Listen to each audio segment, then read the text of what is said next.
към света. Ние искаме да говорим за това как ще продължим да ползваме този актив, за да имаме една успешна външно-икономическа политика.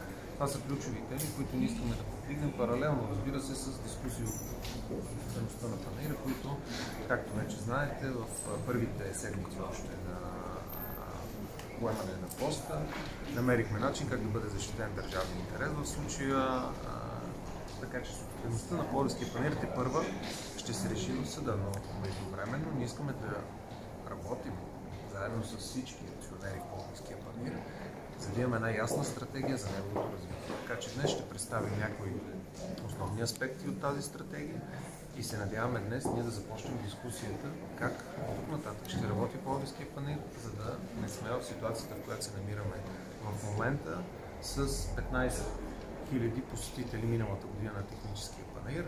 За сравнение, първото издание, което е направено в далечната 1892 година, посетителите са били над 160 000.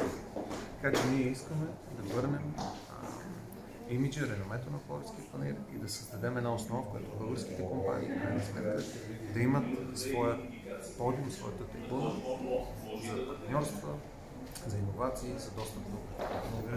Благодаря ви. Контакт имате ли само с Георги Геров? Казахте, че с всички акционери ще обсъждате до сега. С всички можем да обсъждаме, когато има такова запитване и нямаме проблем да обсъждаме с когото и да било. Благодаря ви.